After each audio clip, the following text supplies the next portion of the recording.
almost time for our talk, but I think as a lead into our talk, as is usually our custom, we have a reading. The Reverend Dr. Forrest Church, I should say the late Reverend Dr. Forrest Church, who was a Unitarian Universalist minister, an author, a theologian. He was the senior minister at the Unitarian Church of All Souls in New York City. I think some of you have actually been there. It's quite a famous congregation. He passed away in 2009, but before he died, he wrote this book. Michelle Majette will read for us from Reverend Church. I would rather live with unanswerable questions than with unquestioned answers. I call that mind free, which jealously guards its intellectual rights and power, which does not content itself with a passive or hereditary faith, and which opens itself to the light of reason from which it receives new truth. Please welcome a new member, esteemed poet, master bicyclist, Ray Rankin.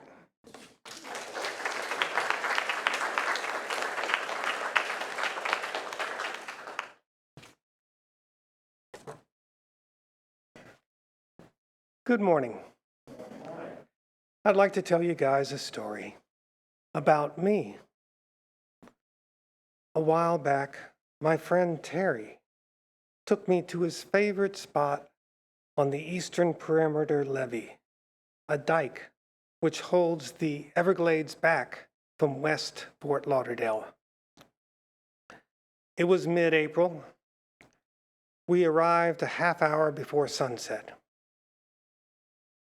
The dike gave us a high vantage over the flat swampland. The sun's descent reddening the sky and the waters was rather lengthy. As sundown proceeded, stillness settled on us. Then came the migration. Thousands upon thousands of birds flew from behind our heads into the Everglades. Our timing could not have been better. Since the 1990s, Burmese pythons have greatly diminished the Everglades bird population. But this was 1976. And on this day, the rhythms of nature swept us up. The afternoon becoming evening, an unfathomably large movement of birds and waterfowl. We left the park feeling deliciously drained. It was as if the migration had moved through us, transporting us. It was as if, for a moment, we'd exchanged perspectives with the flocks passing overhead. A mystical moment indeed. I dwelled on this experience for some time, concluding finally that nature could be a meaningful definition for God. Not nature per se, but that ever-becoming force that drives it. It felt sacred, as consequential even as that cornerstone of all faith traditions. Love your neighbor as yourself. Neighbor and stranger are the same. I saw an internet video a couple years ago. It was grainy, taken from the far side of a wide ravine. Wind was its only sound. Then I noticed a cat. She was pacing the ravine to find a way down. The camera followed her descent till she made the bottom, and suddenly I see a puppy. The cat grabs the puppy by the scruff of the neck and drags him, it was an obvious effort, to the top, and the video ends. Wow. Evolution, as I understood it, was not in play here. rescuing a puppy could in no way benefit the cat or cats in general. She made a choice. Suddenly, God as nature felt inadequate, too convenient, contrived even. Besides, if nature by itself accounts for all I see, then God becomes superfluous, irrelevant, unless God was altruism itself. Not an attribute of nature, but a force fundamental, one that nature arranges itself around. It got me thinking. This is the point at which Pat, my wife, will smile, nod, and studiously refrain from all questions. I beg indulgence. She worries about me, particularly when I start talking to the newscasters as if they can hear me.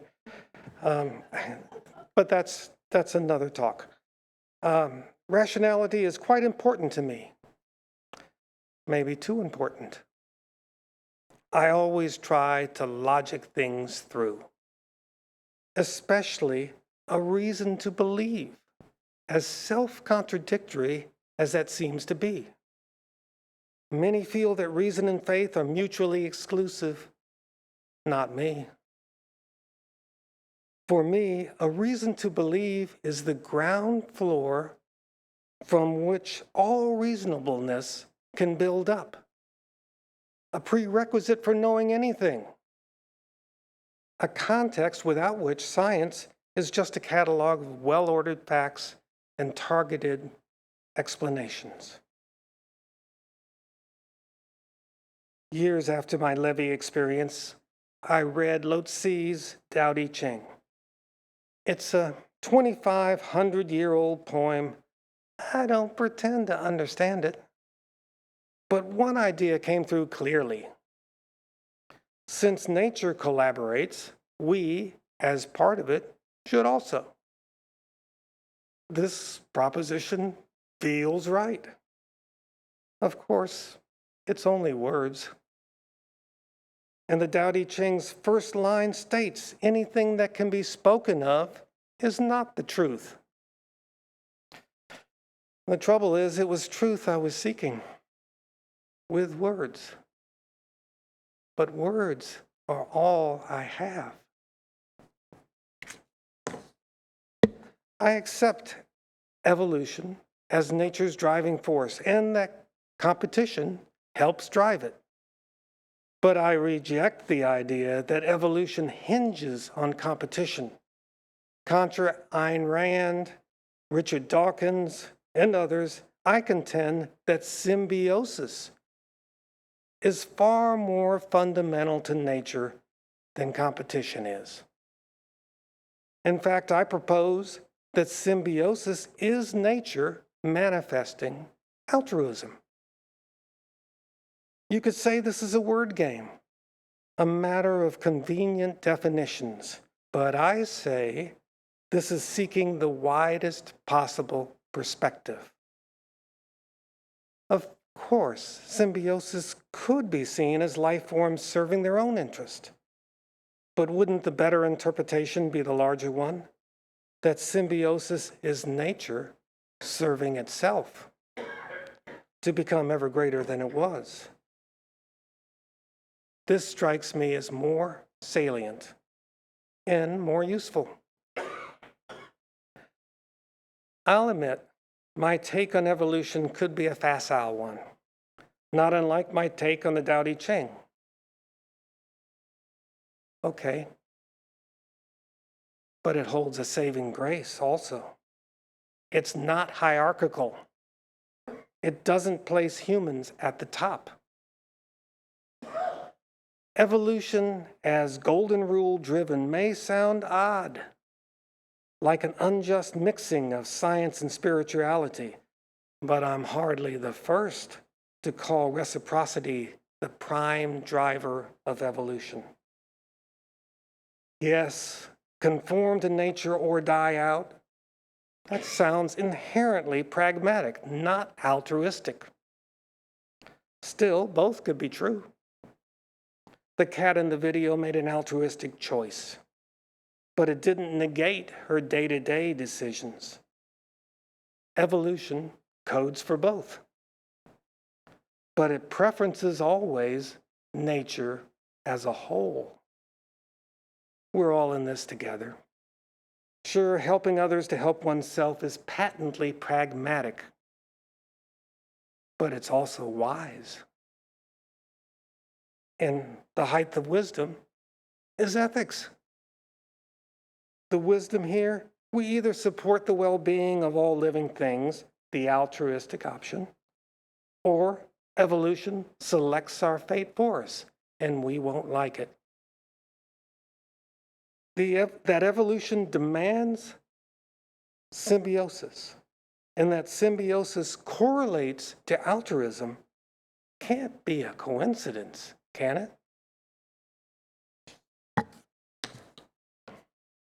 Our thought processes tend to be hierarchical, privileging us at the expense of others, contradicting that life is distributive. Hierarchical thinking, it's just our brain's predilection. But it too often justifies what's unreasonable in the longer term. We have no freestanding existence. Everybody knows this. We just don't act wisely, spurning too often the ethics of serving nature, despite the fact that evolution will enforce its ethics. This is a perspective, mine, and it lays aside the physics behind that reddening sky and massive migration that so wound up Terry and me. But the physics, fascinating as it is, and it is, deals with mechanisms only, with how something occurred, not why it did. It's the whys that intrigue me, that beguile me. Whys are the context within which the hows unfold. I'll stop here to admit whys are not falsifiable. Their contentions cannot be disproved, and so they argue on indefinitely, obnoxiously, like a 5-year-old's incessant why. But the whys are not meaningless. Why, for example, is there something rather than nothing? That was Gottfried Leibniz's question, and it's a good one. Why is there something instead of nothing? Cosmologists have rephrased Leibniz's question into, why is our universe so fine-tuned for life? It could have been otherwise. Their best answer to date is the multiverse conjecture, that this particular universe we find ourselves in just seems fine-tuned for life, simply because every universe that's unfriendly to life could not have us in it. I'll repeat this. Every universe that's unfriendly to life could not have us in it. Their conjecture is not only circular, but ad hoc as well. That is, it exists only to fill an explanatory gap. And it cannot be falsified. Whether an infinite number of universes exist is simply unknowable. In this respect, at least, their conjecture, it's not unlike my evolution as altruism argument. Perhaps the greater point is this: the universe is almost entirely unexplained. That's its mystique. That's why it's adored by scientists, as well as by theologians.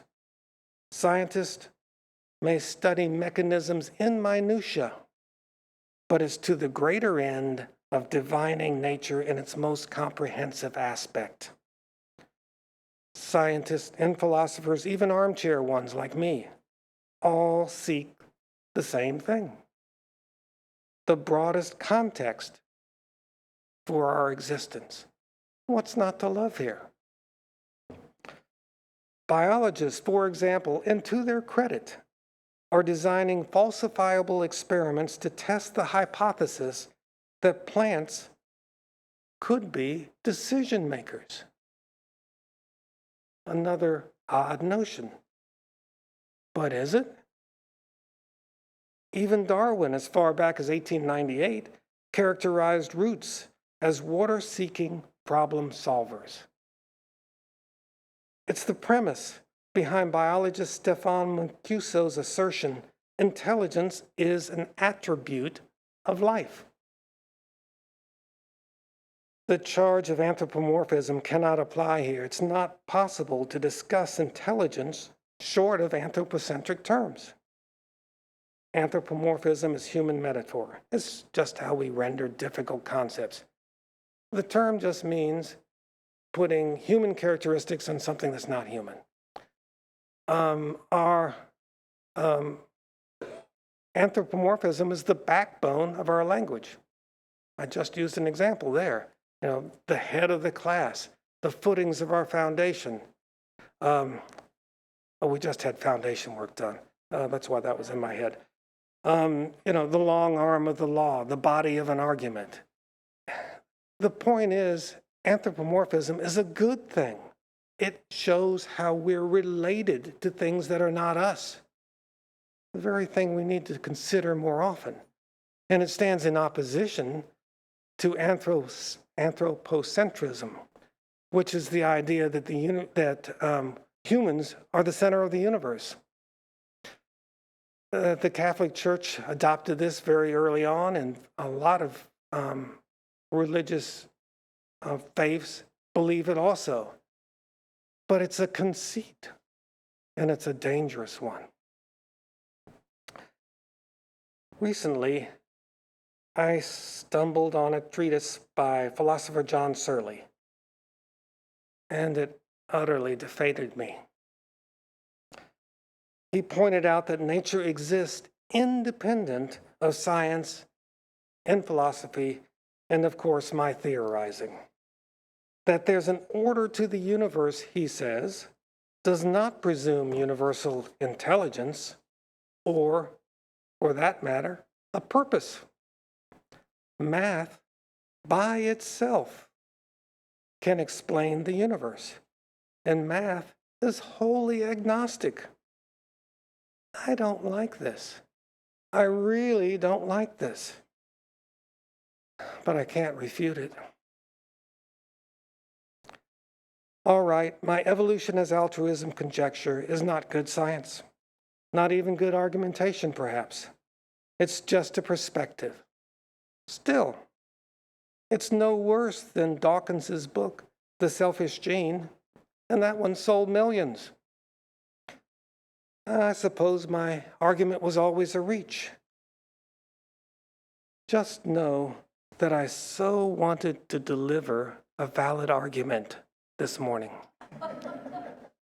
And it hurts to admit I can't. So why bring you guys on this personal journey? For a public confession. I am an addict. I'm addicted to reason. An intervention is probably called for, one that involves faith or something very like it. No, I'm not giving up on logic or reason. I'm just getting unhappy with constantly being unsatisfied. For what it's worth, I steadfastly believe in universal altruism. Steadfastly. Of course, this says far more about me than it does about the universe. And that's just fine. The cat video spoke to me. It meant something to me. But pre-existing beliefs could just as easily have generated my evolution as altruism thesis. I can't say. Still, my beliefs, as circular and as ad hoc as they are precisely what I need them to be. If the universe is a gift, a grace, if you will, then yes, I ought to accept it without commentary and move on. But that's just not in me. Yet, I have to say that being awash in inexplicables is pretty damn cool too. The universe is a bewitching mystery. And why wouldn't I follow reason? It is, after all, the grand adventure of seeking. But I hold to faith because that's the nature of who I am.